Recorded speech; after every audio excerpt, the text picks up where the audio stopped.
आणि बुलेटिनच्या सुरुवातीची बातमी आणि हा रिपोर्ट आहे पनवेलमधून। पनवेलमध्ये मनसेनं डान्स विरोधात जोरदार मोहीम हाती घेत राडा केलेला आहे। राज ठाकरे यांनी डान्स बारच्या मुद्द्याला हात घातला आणि कार्यकर्ते चांगलेच आक्रमक झाले। त्यानंतर मनसैनिकांनी नाईट रायडर्स या बारची तोडफोड करत मोठं आंदोलन केलं। काय आहे हे संपूर्ण प्रकरण आणि मनसेची नेमकी भूमिका काय पाहूयात। हा राडा, हे खळकट्या, तोडफोड, आक्रमक कार्यकर्ते पाहिले।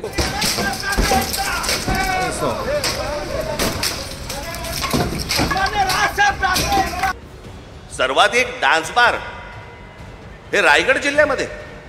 त्याचं झालं असं की शेतकरी कामगार पक्षाच्या वर्धापन दिन सोहळ्यात मनसे अध्यक्ष राज ठाकरेंनी रायगडमधील डान्स बारच्या मुद्द्यावर तीव्र भाष्य केलं। त्यांनी पनवेलमधील लेडीज बारचा विशेष उल्लेख केला आणि शिवरायांच्या पवित्र स्पर्शाने पावन झालेल्या रायगड जिल्ह्यात सर्वाधिक डान्स बार असल्याबद्दल खेद व्यक्त केला। सर्वाधिक डान्स बार हे रायगड जिल्ह्यामध्ये बंद झाले होते ना हो। मग अनधिकृतरित्या एवढे डान्स बार हे सगळे रायगड जिल्ह्यामध्ये, तेही कोणाचे? तेही मराठी लोकांचे। म्हणजे इथून पिळला गेलात की डान्स बारच्या नादी लावून तिकडून पिळून घ्यायचं। हा रायगड जिल्हा आहे ना हो, आमच्या शिवछत्रपतींची राजधानी आहे ना इथे।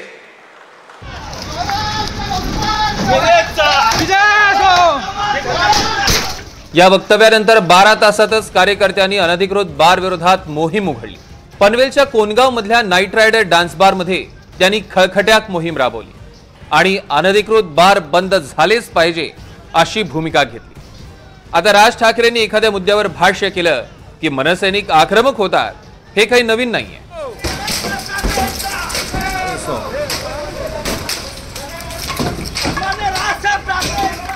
मला असं वाटतं राजसाहेबांनी एखादा मुद्दा घेतला तर त्याची प्रतिक्रिया ही महाराष्ट्र सैनिक उमटवत असतात, त्या पद्धतीची ती प्रतिक्रिया होती।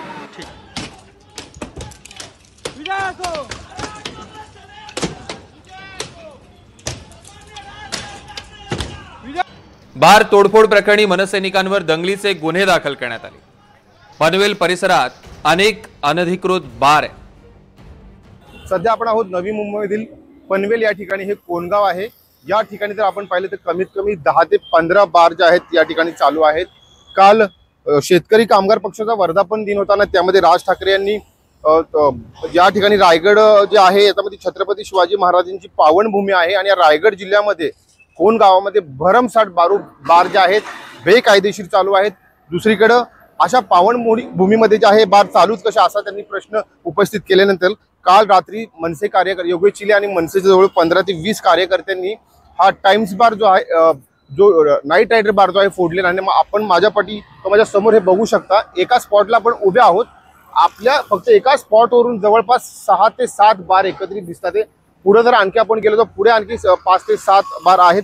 आपण स्थानिक जे लोक आहेत त्यांच्याशी पण बोलणी केली, त्यांनी यावर थोडा रोष व्यक्त केलेला आहे। त्यांच्या सांगितल्याप्रमाणे जे आहे या ठिकाणी एका बारला जे आहे या प्रॉपर्टीला 5 ते 7 लाखाचं भाडं आहे आणि हे रेंटवरती दिलेले आहेत। पण ह्या प्रॉपर्टी ज्या आहेत, ह्या प्रॉपर्टी ज्या आहेत त्या स्थानिक गाववाल्यांच्या आहेत आणि एकंदरीत आपण जर पाहिलं तर नवीन जी पिढी आहे यामुळे बर्बाद होते। पुणे, रायगड, लांब लांबून या ठिकाणी लोक रात्रीचे येतात आणि आपण जर रात्री पाहिलं तर या ठिकाणी अक्षरशः जत्रा भरलेली असते। एकंदरीत जर पाहिलं तर नवीन पिढीला कुठेतरी हा धोका निर्माण होतोय, त्यांच्या करिअरला धोका निर्माण होतोय, अशी कुठेतरी स्थानिकांची इथं या ठिकाणी आपली मतं व्यक्त केलेली आहे आणि हे डान्स बार जे आहेत लवकरात लवकर बंद करावे अशी त्यांनी मागणी केली आहे।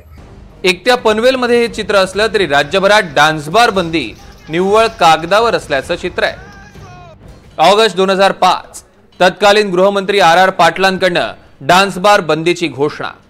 एप्रिल 2006 बंदी अयोग्य असल्याचं सांगत मुंबई उच्च न्यायालयानं डान्स बार बंदी उठवली।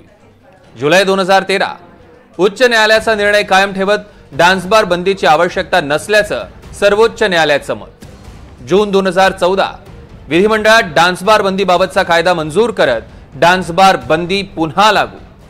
जून 2016 कायद्यातल्या पळवाटा बंद करत अश्लील नृत्य प्रतिबंध आणि महिलांच्या प्रतिष्ठेचं संरक्षण 2016 सुधारणा कायदा लागू. जानेवारी 2019 सर्वोच्च न्यायालयानं कठोर नियम लागू करत डान्स बारवरील बंदी पुन्हा उठवली. पण डान्स बार बंदी कायद्यातले नियम पायदळी तोडवून आजही ऑर्केस्ट्रा बारच्या नावाखाली डान्स बार सुरूच आहे. डान्स बारचं स्वरूप बदलून ऑर्केस्ट्राचं स्वरूप आलंय, पण छमछम काही केल्या बंद होत नाहीये.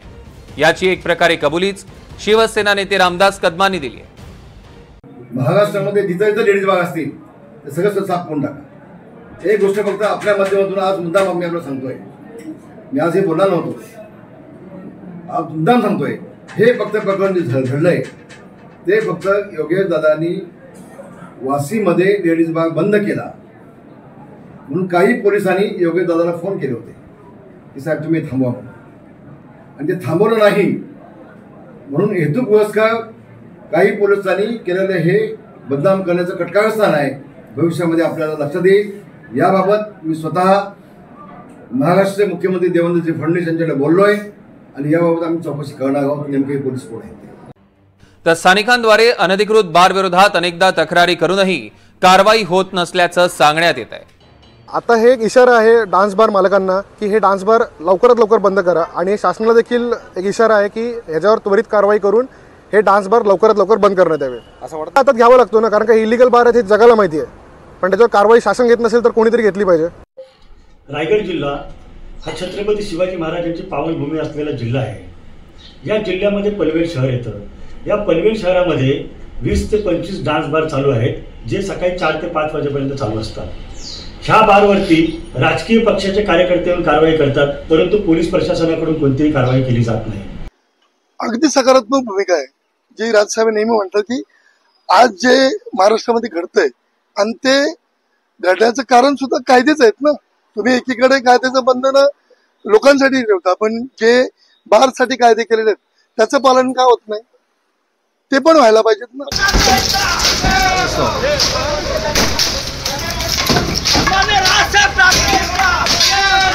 आता राज ठाकरेंच्या वक्तव्यानंतर मनसैनिकांनी तर बार विरोधात मोहीम हाती घेतली. पण हे अनधिकृत बार कुणाच्या आशीर्वादानं सुरू आहे हा सवालही उपस्थित होतोय. त्यामुळे आता गरज आहे ती स्थानिक प्रशासन आणि सरकारकडनं पावलं उचलण्याची. ती पावलं उचलून अनधिकृत बार विरोधात सरकार काय भूमिका घेणार आणि ऑर्केस्ट्राच्या नावाखाली सुरू असलेले हे अनधिकृत डान्स बार बंद होणार का हे पाहावं लागेल.